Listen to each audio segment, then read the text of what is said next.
3 రోజుల క్రితం కిడ్నాప్ అయిన ఖమ్మం జిల్లా టీఆర్ఎస్ నేతలను మావోలు రిలీజ్ చేశారు. ఛత్తీస్గఢ్ బోర్డర్ ఉంజపల్లి నుంచి చర్లకు చేరుకున్నారు.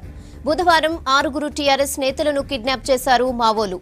ఇక ఆ తర్వాత దీనిపై ఓ లెటర్ కూడా రిలీజ్ చేశారు. ప్రభుత్వ విధానాలకు వ్యతిరేకంగానే నేతలను కిడ్నాప్ చేశామని ఆ లెటర్లో తెలిపారు.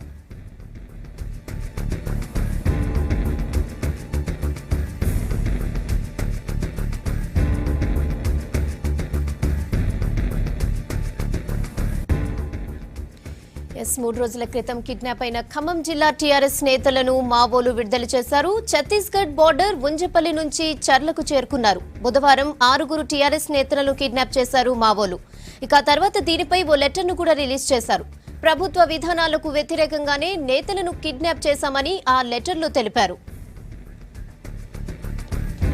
దీనిపై మరిన్ని డీటెయిల్స్ ఖదీర్ అడిగి తెలుసుకుందాం. ఖదీర్, కిడ్నాప్ అయిన వాళ్ళని ఎప్పుడు రిలీజ్ చేశారు? అప్డేట్స్ ఏంటి?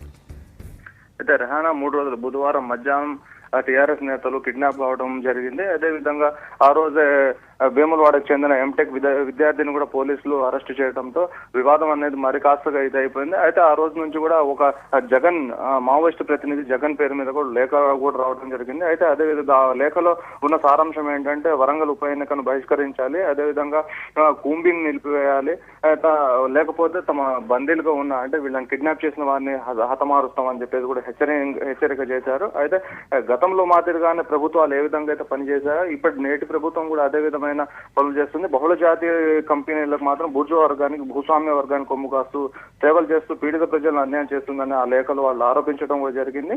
అయితే రోజు కూడా అంటే ఈ ఎపిసోడ్ లో కూడా చాలా కీలకంగా అంటే ఎప్పుడే అంటే ఒకవైపు వరంగల్ ఎలక్షన్స్, ఒకవైపు ఈ టీఆర్ఎస్ నేతల కిడ్నాప్ తో మాత్రం చాలా సీరియస్ టాపిక్ గా మారింది. ఆ క్రమంలోనే చూసుకున్నట్లయితే నిన్న మొన్నటి వరకు కూడా వాళ్ళు ఎప్పుడు వస్తారని చెప్పేసి ఒక డౌట్ లో ఉండటం జరిగింది. అయితే ఈ రోజు ఉదయం మార్నింగే వాళ్ళని వదిలిపెట్టినట్టుగా స్పష్టం అవుతా ఉంది. అయితే పూసుకుప్ప నుంచి ఉంజపల్లి నుంచి చర్లకు ఇప్పుడే వాళ్ళు 6 నేతలు కూడా చేరుకుని ఇప్పుడు ప్రెస్ మీట్ కూడా నిర్వహిస్తున్నారు. అయితే ప్రభుత్వం చేస్తున్న ప్రజలకు వ్యతిరేకంగా చేస్తున్న ప్రభుత్వ పాలసీని మాత్రం బాగాలేదని చెప్పేసి ఖచ్చితంగా దీన్ని ఎండగట్టేందుకు మీరు కూడా కృషి చేయాలని, అంటే ప్రభుత్వానికి కూడా మీరు ఒక సూచన చేయాలని చెప్పేసి నేతలతో ఒక మావోయిస్ట్ నేతలు అన్నట్టుగా సమాచారం ఉంటుంది. ఇప్పటి వరకు అయితే వాళ్ళు ఇంకా ప్రెస్ మీట్ అనేది పూర్తి కాలేదు. ప్రెస్ మీట్ పూర్తయ్యాక పూర్తి వివరాలు తెలిసే అవకాశం ఉంది రెహానా. ఓకే ఖదీర్, మరి వీళ్ళు భద్రాచలం ఎప్పుడు చేరుకునే అవకాశం ఉంది? అంటే చర్లకు భద్రాచలానికి దాదాపు 50 కిలోమీటర్ల దూరం ఉంది. అయితే ఇప్పుడు ప్రస్తుతానికి అక్కడ వాళ్ళు చేరుకోగానే ఇప్పుడు అక్కడ ప్రెస్ మీట్ అనేది నిర్వహిస్తున్నారు. అక్కడ నుంచి డైరెక్ట్ ఒక 50 కిలోమీటర్ల దూరం కాబట్టి 1 అవర్ లో భద్రాచలానికి చేరుకునే అవకాశం ఉంది. అయితే ఇందులోనే ఒక వాజేడు, చర్ల, వెంకటాపురం చెందిన నాయకులు కూడా అంటే ఇద్దరిద్దరు చొప్పున ఒక్కొక్క ప్రాంతానికి చెందిన వాళ్ళు ఉన్నారు. అయితే వీళ్ళందరూ కూడా తమ ప్రాంతాలకు వెళ్తారా, లేకపోతే భద్రాచలం వచ్చి మరి ఇక్కడ ఒక ప్రెస్ మీట్ నిర్వహించిన తర్వాత ప్రభుత్వానికి ఏమైనా చెప్పాలనుకుంటే చెప్పి వెళ్తారా అనేది మాత్రం చూడాల్సిన అవసరం ఉంది Rehana. Okay Khadeer, thanks for the updates.